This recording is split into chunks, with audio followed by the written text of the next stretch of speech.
Today we're going to talk about the traffic situation here in Vietnam, okay? Wow. I'm going to talk about my driving experience here in Vietnam.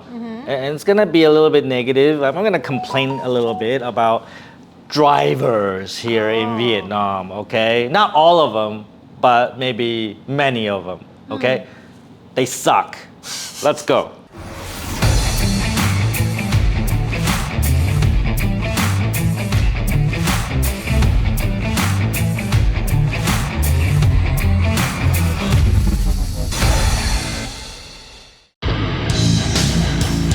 Hey Tom, it's the one and only Floyd Money Mayweather. First I want to say congratulations on your YouTube channel. Everybody needs to follow your YouTube channel. So what everyone needs to do is subscribe to Tom Peng. Great guy, great person. Tom, keep up the great work. So Miss V, you know how long I've been driving in Vietnam? For a long time. No, Maybe. actually a few years. I don't know when I started. I think I started driving just before COVID, so it's been like 4 or 5 years. Yeah, 5 Yeah, years. I've been in Vietnam for 13 years. And when I look at the traffic here in Vietnam, I'm so scared. Even though I've been a driver all my life in Canada, when I look at the traffic here in Vietnam, I'm just so scared. Like I never in my mind I thought I would get in a car and drive it in Vietnam because I don't want to kill myself or somebody else, right? Or like motorbike riders. Yeah, but you found the courage to do so. Well, little bit by little bit because you know I started with the motorbike. And you know, before this, I've never driven a motorbike. I learned how to ride the motorbike here in Vietnam. Interesting. Yeah, and I started with an electric bike made in China, I think. And you know, it was very slow, and I was like driving in the traffic. And then I moved to a real motorbike, a scooter. And then now I have like 750cc motorbikes that I don't ride anymore. Ooh. Okay. But and then eventually I got my first car, Okay. which was a used Mercedes, I think C180, I think, or 200. I have no idea. I can't remember, but it was a used piece of shit. Okay, and I started driving in Vietnam, and let me tell you, my first experience driving in Vietnam was scary. Oh. I was so scared, and I remember like the first day I drive the car in Vietnam. And that night I slept so well because I was so mentally exhausted. All right, so driving in Vietnam is so different, so different from driving in Canada. Yeah. But that's not what we're gonna talk about today. Okay. We're gonna talk about some of the negative experiences that I've had in Vietnam. I'm gonna complain, okay? And I'll start with people are not so courteous here in Vietnam when they drive a car. You know, for example, let's say I'm driving down the road, I want to get into the other lane, right? And normally in Canada, I make the signal and other people see I want to get into the lane, they will slow down and say, hey, come on, you can get in, all right? Not in Vietnam, okay? So when I turn on the signal, the car in the other lane will speed up and make sure I don't get in. Have you had that experience before? All the time. Yeah. I also do that myself. Fuck you! Why you do that? Well, I don't want to be the loser. I want to win the Is spot. that the mentality that if you let somebody into your lane, then you're a loser? I want to win the spot. What the fuck? People are so not courteous. Like, I mean, it's so difficult to get into the next lane.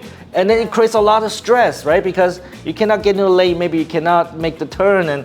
And I don't understand why people won't just like let people go ahead first. I don't get it. Well, not all of us are competitive like that, but I get where you come from. Yeah, because I'm one of them. I see many people do that, and Yeah. it's really difficult to get into the lane. Yeah. And I don't want to be like that. So when I drive my car and I see people want to get into my lane, I will slow down, okay? I will let them get in because I don't want to be like that.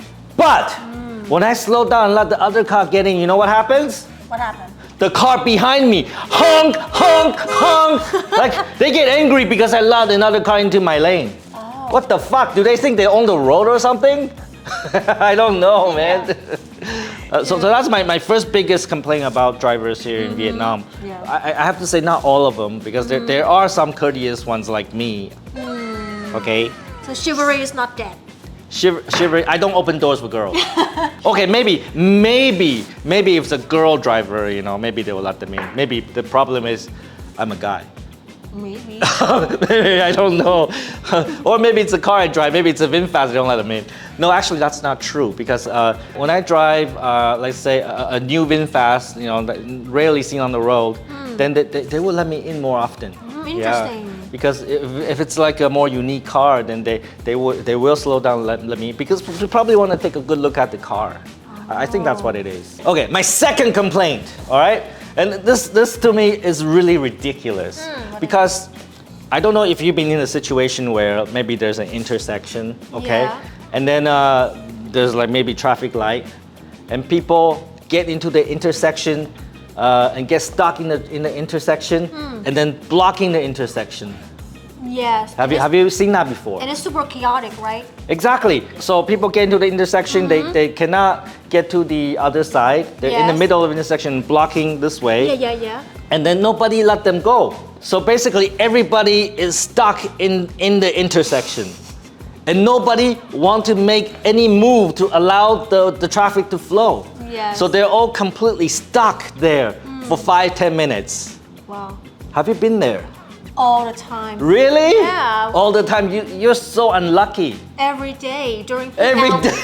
During peak hours, I have to go through a lot of intersections. See, when I drive a car and I see the light is turning yellow, Yes. right? And I see the intersection, you know, I'm not gonna make it. Like there's probably already cars in the intersection. Yeah. I will stop at the line.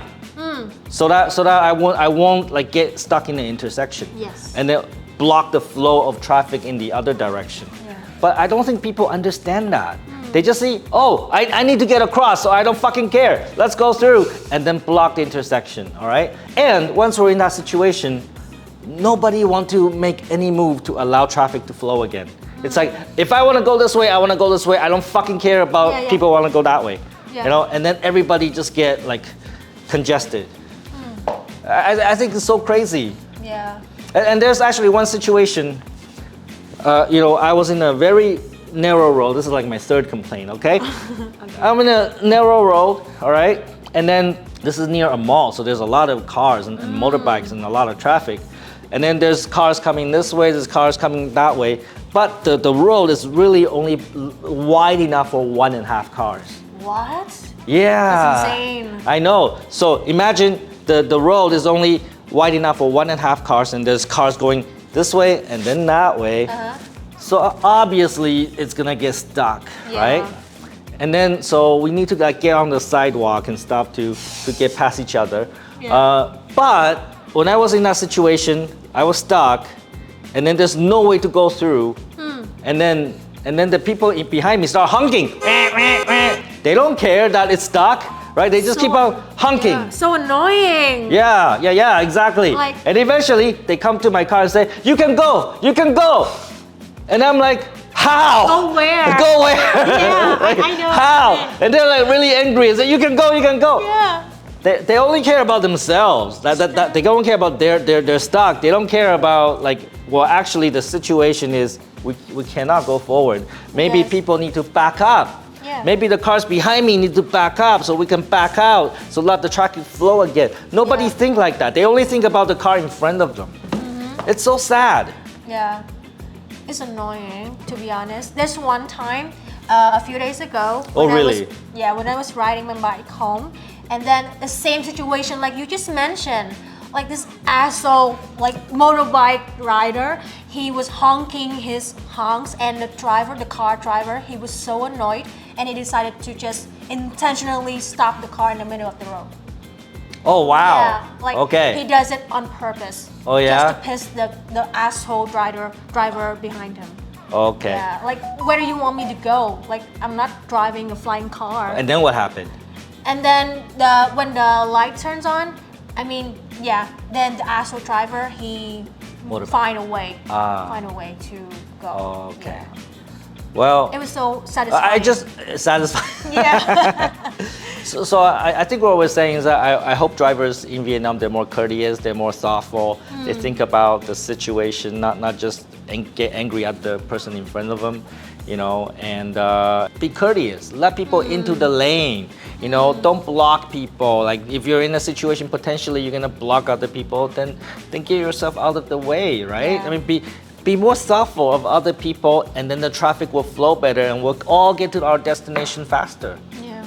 and safer and not get angry. I agree. But I do have to say one good thing about Vietnam is that I haven't really seen any road rage.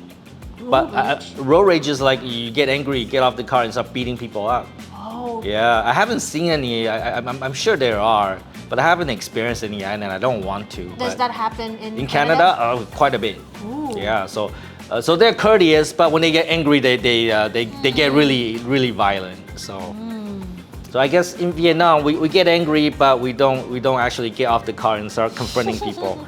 But I think they do, but not as often as, let's say, in other countries. I think that's what I think. I don't know for sure.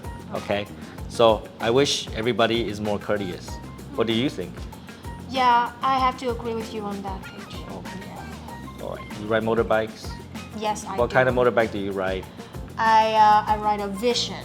A Vision. I'm a Vision ninja. A cheap motorbike. Okay, so take some fucking action. Let's all be more courteous on the road. Yes. So we become a more cultured, more safe and society, and we get to our destinations faster, okay? Yes, then we're gonna get a win-win situation. Everybody wins. Everyone wins. Everyone's happy. Don't be a fucktard.